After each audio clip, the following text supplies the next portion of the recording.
Paz y bien, hermanos. Jesús en el monte de la transfiguración. Homilía para el domingo segundo del tiempo de Cuaresma. Estamos en el ciclo B y escuchamos este año el Evangelio según San Marcos, el capítulo 9, versículos 2 al 10.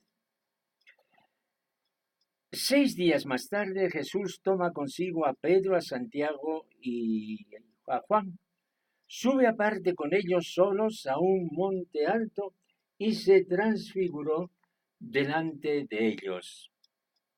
Sus vestidos se volvieron de un blanco deslumbrador, como no puede dejarlos ningún batanero del mundo. Se les aparecieron Elías y Moisés, conversando con Jesús. Entonces Pedro tomó la palabra y dijo a Jesús: Maestro, qué bueno es que estemos aquí. Vamos a hacer 3 tiendas, una para ti, otra para Moisés y otra para Elías. No sabía qué decir, pues estaban asustados. Se formó una nube que los cubrió y salió una voz de la nube: Este es mi Hijo amado, escuchadlo. De pronto, al mirar alrededor, no vieron a nadie más que a Jesús solo con ellos. Cuando bajaban del monte les ordenó que no contasen a nadie lo que habían visto hasta que el Hijo del Hombre resucitara de entre los muertos. Esto se les quedó grabado y discutían qué quería decir aquello de resucitar de entre los muertos. Palabra del Señor.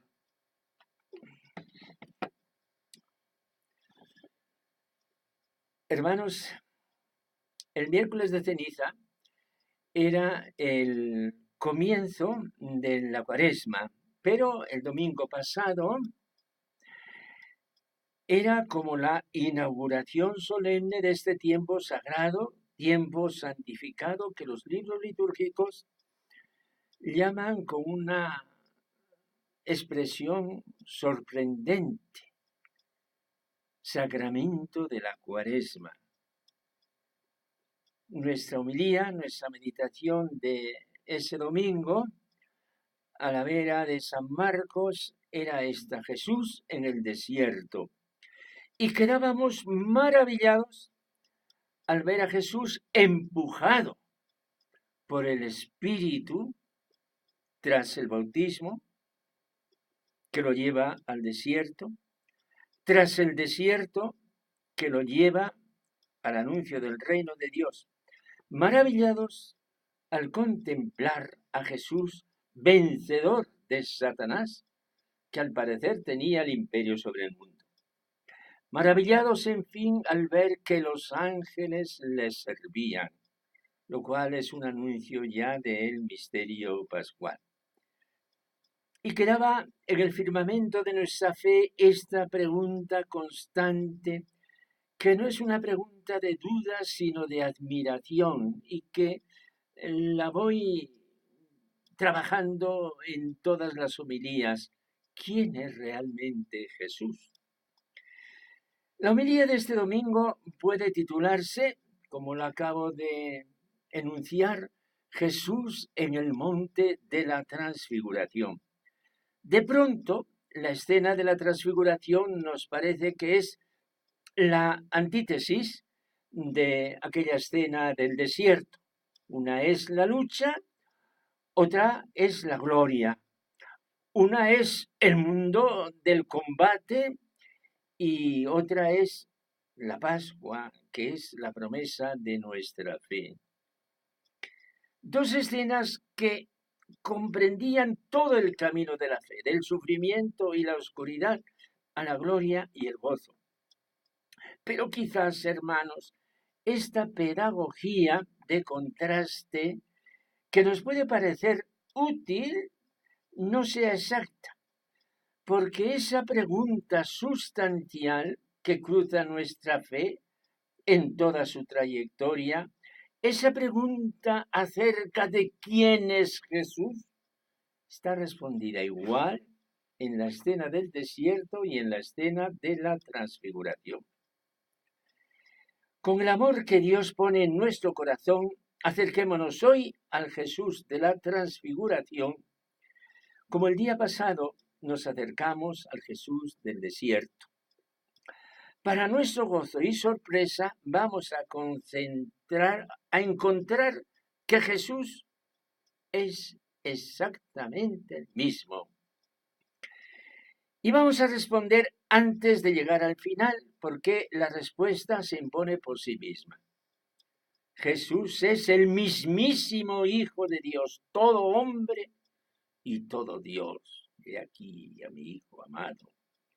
Por eso Jesús, para el hombre, para mí, para la Iglesia, es el secreto de Dios, infinitamente más grande que toda nuestra teología. Jesús es la maravilla de Dios siempre por descubrir. Es hermoso hacer este planteamiento. Aunque nunca podemos dar la respuesta plena, el simple hecho de plantearla con esa audacia llena el corazón de gozo y de esperanza. Jesús, en quien hemos puesto toda nuestra fe, este es mi Hijo amado, en quien he puesto mis complacencias. Se transfiguró delante de ellos, dice el texto sagrado, para que entendamos, hermanos, que si Cristo se transfiguró delante de sus 3 apóstoles escogidos, hoy Cristo se transfigura delante de nosotros, que somos sus elegidos.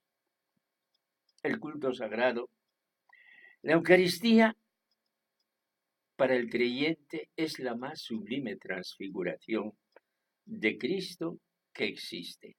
Es la transfiguración en la fe.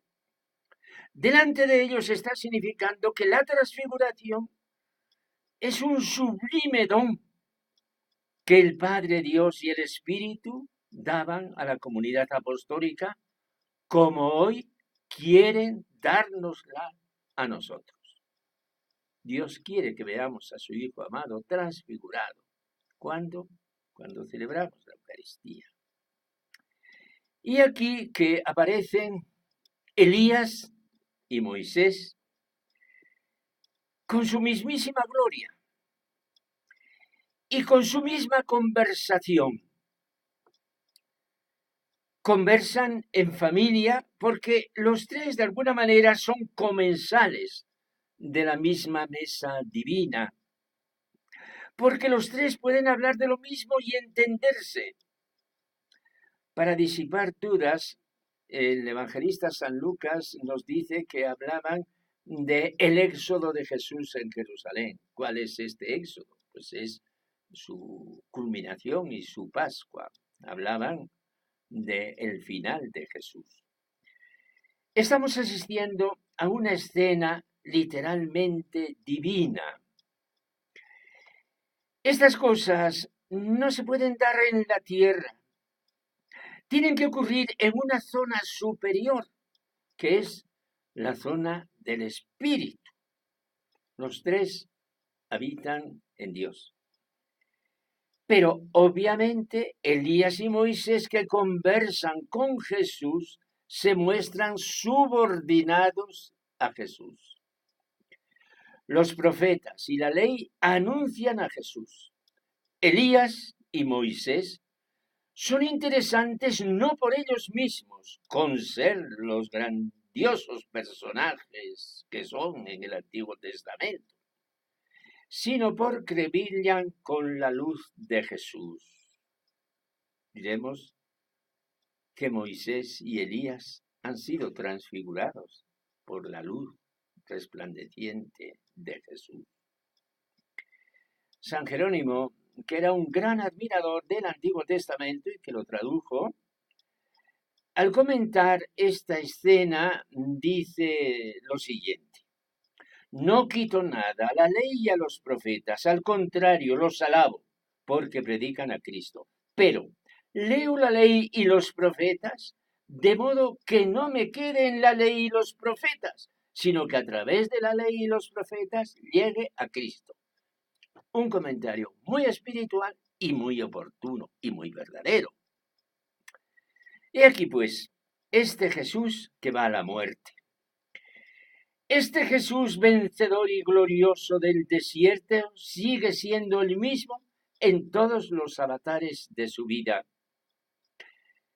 Este Jesús que va derecho a la muerte es el Jesús que puede conversar con Elías y con Moisés, porque los lleva dentro, los llevan en su corazón. Lo que pasa no es una mera cosa imaginaria y fortuita, es el misterio hondo que Jesús está viviendo.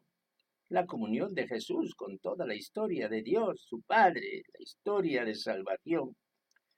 La transfiguración nos introduce en esta contemplación de gloria que es inherente al misterio recóndito de Jesús, el Señor. La transfiguración ocurre, como bien sabemos, después de la confesión de Pedro, 6 días después, confesión a la que sigue el primer anuncio de la pasión, cuando, por otra parte, Simón le dice, Señor, de eso ni hablar. Vamos derechos a la muerte, pero sepamos cuál es el misterio íntimo de Jesús, que es el que le impulsa a ir a la muerte. Va a morir sencillamente porque es nuestro Dios. Por eso muere Jesús. Esta escena divina, en la que Jesús queda presentado por el Padre como su Hijo amado, queda coronada con un aviso. Cuando bajaban del monte, les ordenó que no contasen a nadie lo que habían visto hasta que el Hijo del Hombre resucitara de entre los muertos. ¿Qué será eso de resucitar de entre los muertos? He aquí, hermanos, los misterios de nuestra fe, que tratamos de admirar y asimilar por la contemplación de estas altísimas verdades. Estamos en Cuaresma. La Cuaresma, por encima de todo, es un tiempo de oración y de oración contemplativa, de estar ante la presencia del Padre como Jesús. Estamos en Cuaresma y la liturgia dominical, que está tallada como una obra de arte, nos trae otras referencias que, por no alargarnos, no nos detenemos a comentar. Digo solamente cómo iniciamos la Cuaresma con una escena de los orígenes, motivo de lectura del Antiguo Testamento en el primer domingo de Cuaresma, y en este segundo de Cuaresma hemos avanzado hasta Abraham, y en la lectura correspondiente a hoy era el sacrificio de Abraham. Y desde Abraham estamos anunciando a Cristo. Pero, por brevedad, tenemos que omitir en esta ocasión un comentario sobre aquella escena que tanto significa en el Antiguo y en el Nuevo Testamento. Concluyamos. Señor Jesús, misterio adorable del Padre, llénanos de tu gloria y de tu presencia en esta Cuaresma, como en el monte de la transfiguración llenaste a rebosar a Pedro, a Santiago y a Juan. Amén.